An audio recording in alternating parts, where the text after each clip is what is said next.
They had been the masters of the Orion arm for 12,000 years.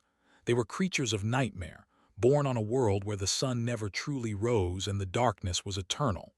They stood 9 feet tall when fully grown, their bodies covered in thick black exoskeletons that could stop most projectiles.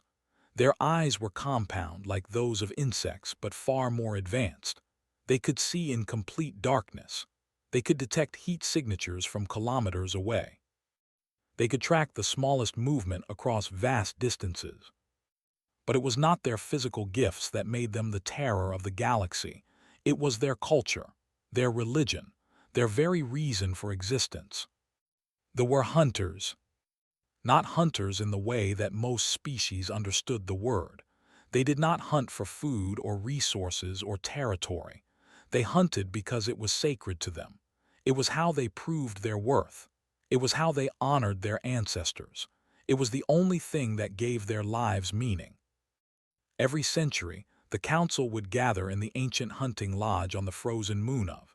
This lodge had stood for 10,000 years, its walls decorated with the trophies of countless hunts.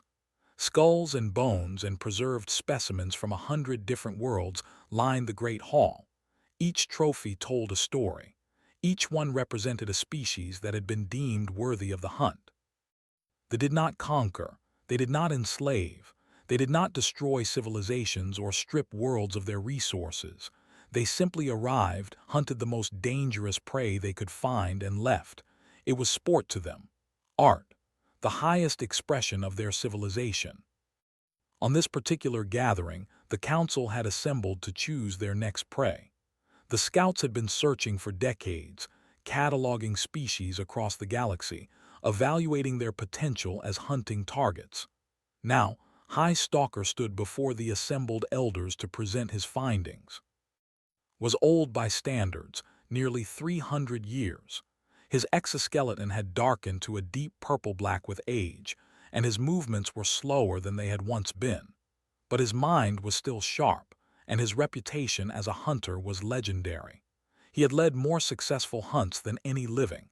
He had taken trophies from species that had killed dozens of hunters before him.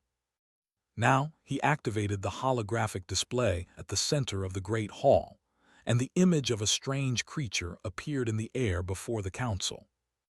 This, announced, is a human. The creature in the hologram was small, barely 6 feet tall. It stood on 2 legs and had 2 arms with 5 digits on each hand.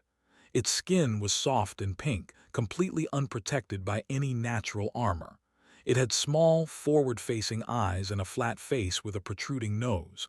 It looked weak, fragile, almost pathetic. Several of the younger hunters clicked their mandibles in amusement. This was supposed to be their next prey. They call their species Homo, continued. They originated on a small planet called Earth, in a system near the inner edge of the Orion arm.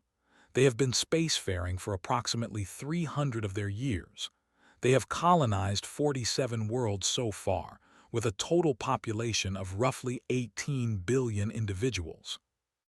Elder Eth leaned forward in his seat. He was the oldest member of the council, nearly 500 years old, and his carapace was so dark it seemed to absorb the light around it. "What are their capabilities?" he asked. "What makes them worthy of the hunt?" Manipulated the holographic display, bringing up data charts and biological analyses. Physically, they are unremarkable. They have no natural weapons. No claws, no fangs, no venomous appendages. Their skin is thin and easily damaged. They cannot see in darkness. They cannot detect thermal signatures. Their hearing is limited to a narrow band of frequencies. They are slow runners compared to most species we have hunted. They are not particularly strong for their size. "Then why are we considering them?" another elder asked. "They sound like prey animals, not worthy opponents." "Because they are numerous," replied, "and because they have spread across many worlds. Our younger hunters need experience. They need to learn the ways of the hunt in controlled conditions before they face more dangerous prey. The humans will provide adequate sport for training purposes." He brought up more data. "Our behavioral analysts have studied their history and their psychology. They evolved on a world filled with large predators, lions, tigers, bears, wolves, creatures that should have dominated them. But the humans survived by fleeing, by hiding, by living in groups for protection. They are classic prey animals, driven by fear and the instinct to escape. What of their technology? Eth asked. They are spacefaring, they must have weapons. Crude ones. Kinetic accelerators that fire metal projectiles. Directed energy weapons with limited range and power. Nothing that can penetrate our armor at any significant distance. Their military forces are small and poorly organized. Most of their colonies have minimal defenses. Switched the display to show a specific world. It was a green and blue planet, smaller than with two small moons orbiting it. This is their colony world of New Manitoba, located in their outer territories. It has a population of approximately 80,000, mostly agricultural workers and miners. Their defense force consists of fewer than 200 militia members with standard colonial weapons. That is barely worth the effort of traveling there, one of the younger hunters complained. Where is the challenge? Where is the honor? The challenge is in numbers, replied patiently. We will deploy 300 hunters. Each party will be assigned a sector and a quota.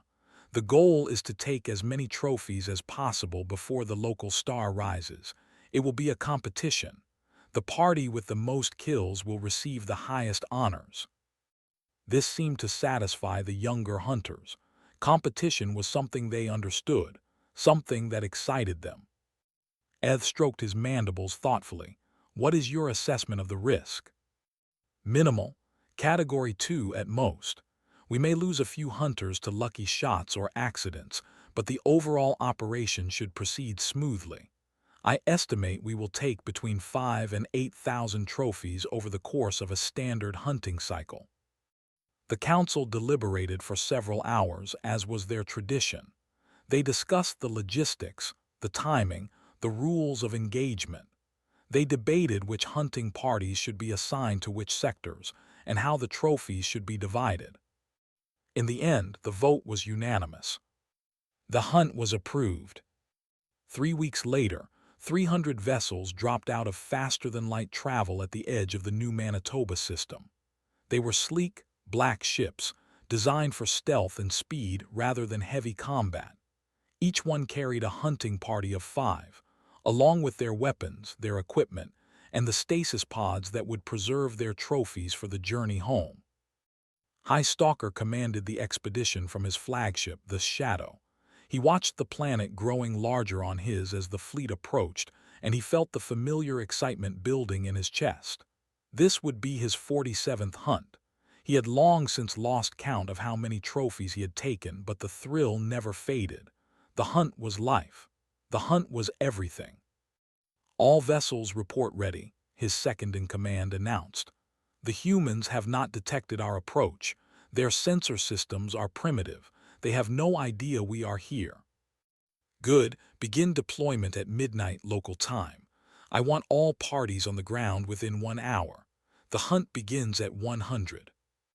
The fleet split into dozens of smaller groups, each one heading for a different region of the planet.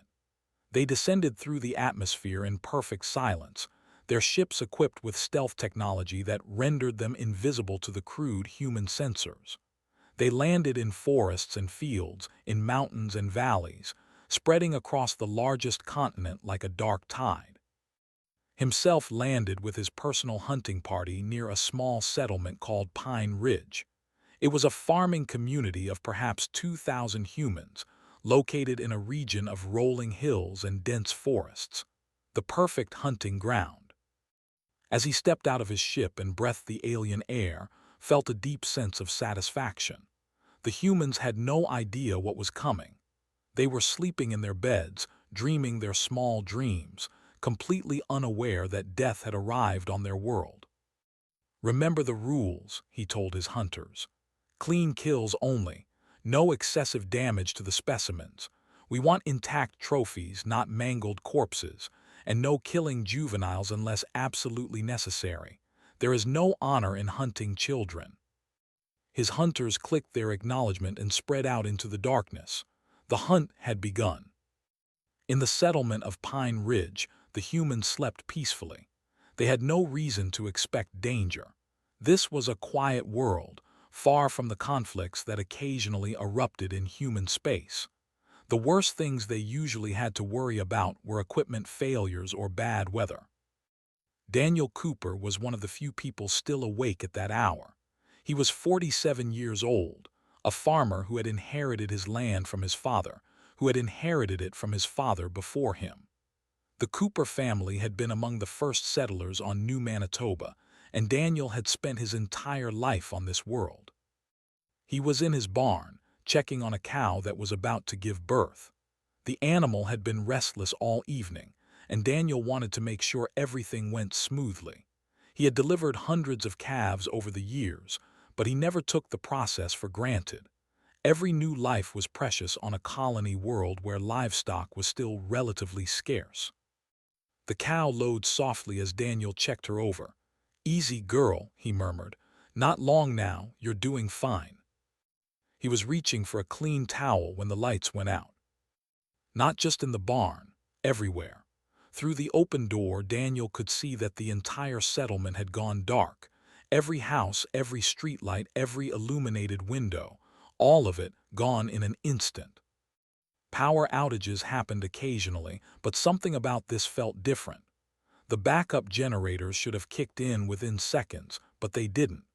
The emergency lights in the barn, which were supposed to be independent of the main grid, also stayed dark. Daniel stood very still in the sudden blackness. He had lived on this world his entire life. He knew its rhythms, its sounds, its patterns. And right now, something was wrong. He could feel it in his bones, in the prickling at the back of his neck. Then he heard the screams. They came from the direction of the nearest houses, maybe 200 meters away. High-pitched, terrified screams that cut through the night air like knives. Then more screams from different directions. And underneath the screaming, other sounds. Heavy footsteps. The crash of doors being broken down. Strange clicking noises that Daniel had never heard before. Most people would have run toward the screams. They would have rushed to help their neighbors, to see what was happening, to do something. But Daniel Cooper was not most people. He had been a hunter since he was 6 years old. His grandfather had taught him the ways of the forest, had shown him how to track deer and elk through the wilderness. He had learned patience, stealth, and the most important lesson of all. When you don't understand a situation, you observe before you act. Moving quietly, Daniel slipped out the back door of his barn and circled around toward his farmhouse. He stayed low, using the shadows for cover, moving from one piece of terrain to the next the way he did when stalking game. His eyes were adjusting to the darkness now, and the starlight was enough to see by. When he reached his house, he didn't go through the front door. Instead, he went to the cellar entrance on the side of the building, the one he used for storing vegetables and preserved foods. He had another use for this cellar, though, one that he had never mentioned to anyone. In the far corner, hidden behind a false wall, was his private armory. Daniel had been collecting weapons his entire life. It was a hobby, his wife had called it, though she had never really approved. He had old rifles, some of them dating back to Earth. He had military-grade equipment that he had acquired through various channels over the years. He had ammunition, optics, body armor, and a dozen other items that a simple farmer had no business owning. He selected his grandfather's rifle first. It was an antique, over 200 years old, but he had maintained it perfectly. It fired heavy rounds that could take down the largest game on the planet. Then he grabbed a bandolier of ammunition, a hunting knife, and a pair of night vision goggles that he had bought from a retired soldier a few years back. Thus equipped, he climbed up through the house to the maintenance hatch that led to the roof. He had installed this hatch himself, years ago, for exactly this kind of situation, not that he had ever expected to actually need it. The roof was flat and covered with solar panels, providing excellent cover. Daniel lay flat on his stomach and raised his rifle, scanning the area below through his night vision goggles. What he saw made his blood run cold. There were creatures moving through the settlement. Huge creatures, at least 9 feet tall, covered in some kind of black armor. They moved with terrible speed and grace, flowing through the darkness like shadows come to life. And they were killing people. Daniel watched as one of the creatures kicked down the door of his neighbor's house. He heard the screams from inside, brief and cut short. A moment later, the creature emerged carrying something over its shoulder, something limp and bloody. Through his scope, Daniel could see that it was his neighbor, old Henry Williams, or what was left of him.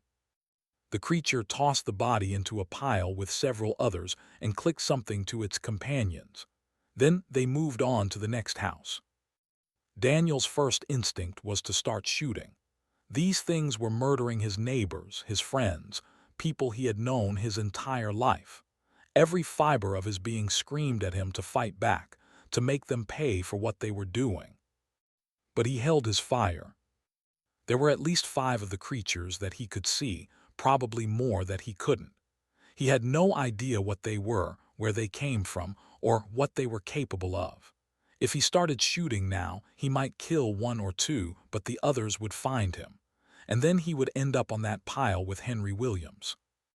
No, he needed to be smart about this. He needed to observe, to learn, to understand what he was dealing with before he made his move. So he watched. For 10 minutes he lay on that roof and watched the creatures systematically work their way through the settlement. He studied their movements, their body language, the way they communicated with each other. He noted the way they held their weapons, the way their heads swiveled constantly, scanning for threats. He identified the joints in their armor, the places where the plates didn't quite meet, where a well-placed shot might find soft tissue underneath. One of the creatures passed directly below his position, close enough that Daniel could have dropped a stone on its head. He held perfectly still, not even breathing, as its compound eyes swept across the roof where he lay. For a long moment, he was certain it had seen him. But then it moved on, apparently satisfied that there was nothing up there worth investigating. Daniel let out a slow breath. These things had incredible senses, but they weren't infallible. They could be fooled. They could be avoided. And that meant they could be hunted. He waited until the creatures had moved on to the next cluster of houses, about 300 meters away. Then he began to move. He slid silently off the roof, dropped into the shadows behind his house, and started working his way around the perimeter of the settlement. He wasn't running away, he was positioning himself. 20 minutes later, he had circled around behind the hunting party. They were entering another house now, probably looking for more victims. Daniel settled into position behind a low stone wall and steadied his rifle. The creature that emerged from the house never knew what hit it. Daniel's shot took it in the back of the knee at the joint where the armor plates met. The round punched through the softer material there and shattered something vital. The creature screamed, a horrible high-pitched sound that made Daniel's ears ring, and collapsed to the ground. But Daniel was already moving. He had fired from cover, but the muzzle flash would have given away his position. The other creatures would be coming. He needed to be somewhere else. He ran low and fast through the darkness, putting distance between himself and the stone wall. Behind him, he could hear the clicking sounds of the creatures communicating, and then heavy footsteps as they converged on the location of his shot. They found their fallen companion. Daniel could hear them making sounds that might have been distress or anger or something else entirely. Then the footsteps started again, spreading out, searching.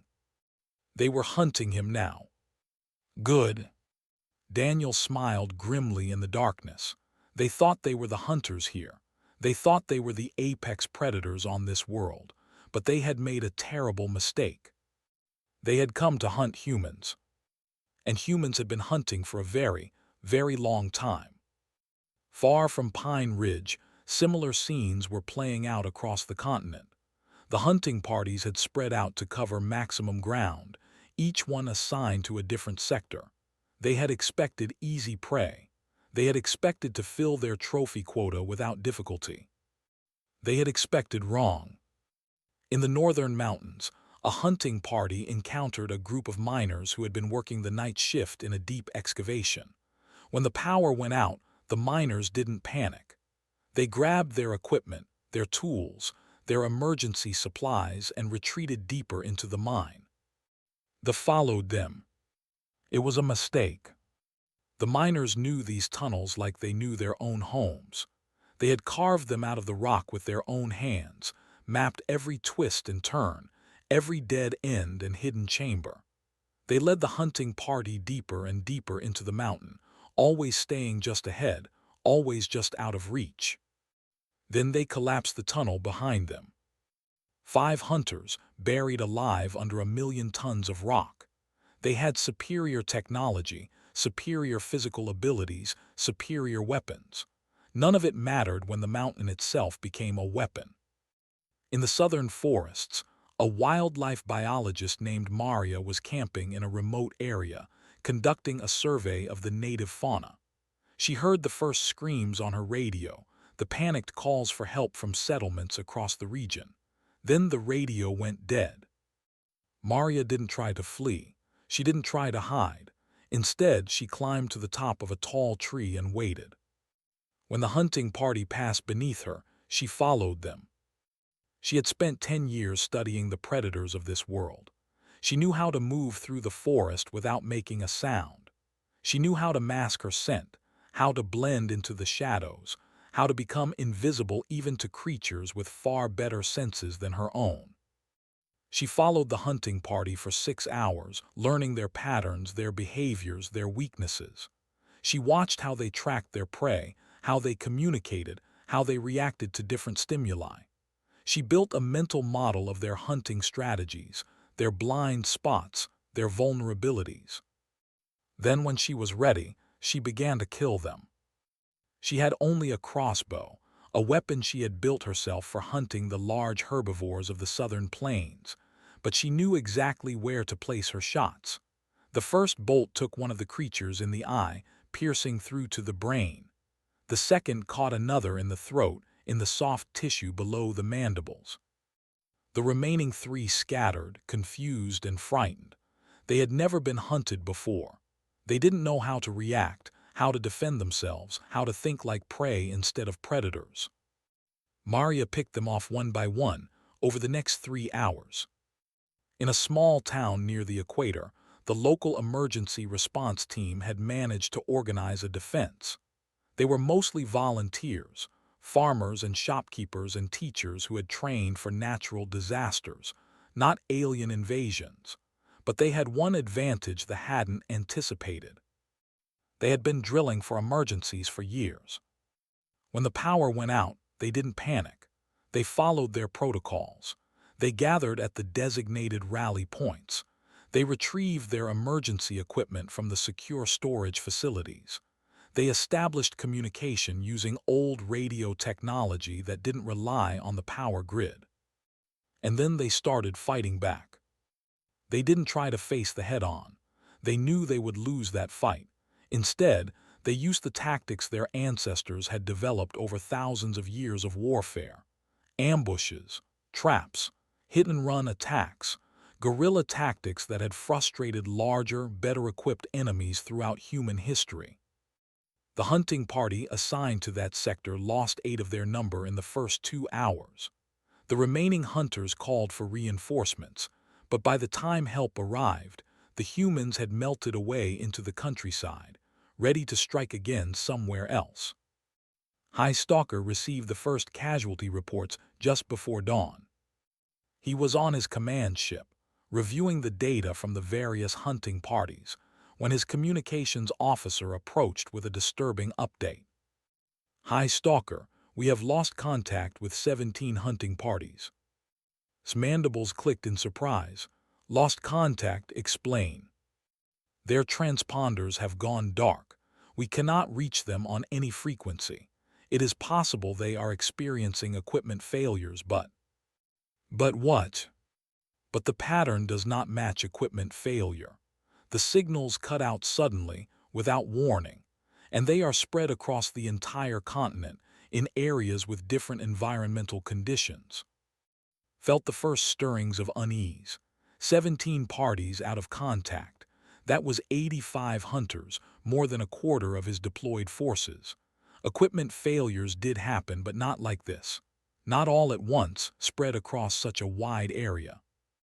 Contact the nearest active parties, he ordered. Have them investigate the last known positions of the missing groups. Report back immediately. The investigation took several hours, and the results were worse than had feared. All 17 parties had been killed. Some had been shot with human weapons. Others had been crushed by rockfalls or building collapses. Several had been burned alive, their bodies found in the wreckage of structures that had been deliberately set on fire. One party had been found in a river, drowned. Another had been poisoned, apparently by contaminated food they had taken from a human dwelling. The methods were varied, but the result was the same. 85 hunters dead, and the night wasn't even over yet. "This is impossible," muttered, staring at the casualty reports. "These are prey animals.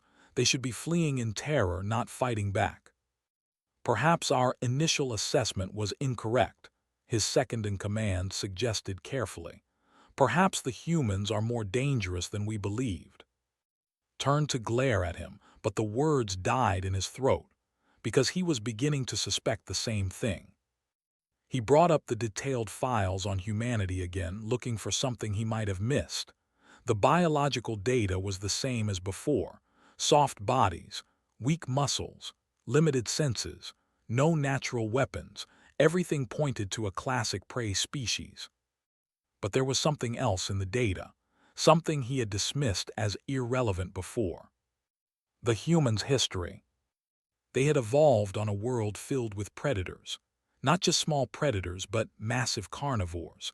Lions that weighed over 200 kilograms, bears that stood 3 meters tall, wolves that hunted in coordinated packs, crocodiles that lurked in rivers and swamps. And those were just the ones that had survived to the modern era. In their distant past, there had been even worse. Saber-toothed cats with fangs like knives, giant birds that could swallow a human whole, massive reptiles that ruled the planet for millions of years. The humans should have been prey for all of these creatures. By every measure, they should have been just another food source, breeding quickly to offset their losses, surviving by sheer numbers rather than any particular ability. But that wasn't what had happened. The humans had hunted all of those predators. They had driven many of them to extinction. Lions, tigers, bears, wolves, all of them had been pushed to the edge of oblivion by these soft, slow, weak creatures. And they had done it without claws, without fangs, without armor, without venom. They had done it with something else entirely. Intelligence, tools, cooperation, patience, persistence. Felt a chill run through his exoskeleton. He had made a terrible mistake. He had looked at the humans' bodies and assumed he understood what they were, but their bodies were only part of the picture. Their minds were something else entirely. He was about to order a general withdrawal when another report came in. This one was different. This one was personal. "Hi, Stalker," his communications officer said. "We have lost contact with your nephew's hunting party." Went very still. His nephew was one of the youngest hunters on this expedition. He had begged to be included, eager to prove himself on his first real hunt. Had assigned him to a remote area, far from any large settlements, where the danger would be minimal. Where was his last known position? A small farming community called Pine Ridge, in the eastern sector. Pine Ridge, the same settlement where had landed, the same settlement where he had expected to find the easiest prey. "Prepare my shuttle," ordered. "I will investigate personally." He found his nephew 3 hours later. Was alive, barely. He had been shot twice, once in the leg and once in the torso. The wounds were serious but not immediately fatal. He was lying in a field near the settlement, trying to crawl toward the extraction point. The rest of his hunting party was dead. Knelt beside his nephew, feeling a mixture of relief and fury. What happened? His compound eyes were dim with pain. We were hunting. Everything was normal then, he shuddered. Then they started hunting us. They, the humans. One human, just one. We never even saw him. He shot first in the knee. Then he was gone. We searched for him, spread out to cover more ground. That was a mistake. He picked us off one by one. Every time we thought we had found him, he was somewhere else. Looked around at the bodies of his fallen hunters. Each one had been shot with precision, in the exact spots where their armor was weakest. Whoever had done this understood anatomy. They had studied their prey before striking. Just like a real hunter would. He was playing with us, continued, his voice growing weaker. He could have killed us all quickly, but he didn't. He wanted us to be afraid. He wanted us to know that we were the prey. His nephew passed out then, overcome by pain and blood loss. Ordered him evacuated to the command ship for medical treatment, then stood alone in the field, surrounded by the bodies of his hunters. For the first time in his long life, understood what it felt like to be hunted. And he was afraid. Across the continent, the sun was beginning to rise. The first hunt was over, and the results were catastrophic. They had come to New Manitoba expecting to harvest thousands of easy trophies. Instead, they had lost 47 hunters in a single night. Nearly 16% of their deployed forces, killed by creatures they had dismissed as harmless prey. And the humans were just getting started. In the hours since the invasion began, the survivors had been communicating through whatever channels remained available. Short-range radios, signal fires, runners carrying messages by hand. The methods were primitive, but they worked. Word was spreading across the planet. The aliens could be killed.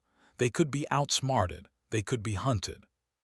Commander Grace Mitchell of the New Manitoba Colonial Militia was coordinating the response from a hidden bunker in the mountains. She had 17 years of military experience, including 3 combat tours against human insurgents in the outer colonies. She had seen what determined fighters could do against superior forces. And she had a plan.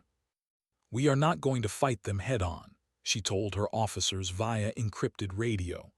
"We do not have the numbers or the firepower for that. Instead, we are going to make this world into a death trap." She outlined her strategy in simple terms. Small units spread across the countryside, hit-and-run attacks, ambushes, traps, psychological warfare. Make the enemy afraid to take a single step without wondering if it would be their last.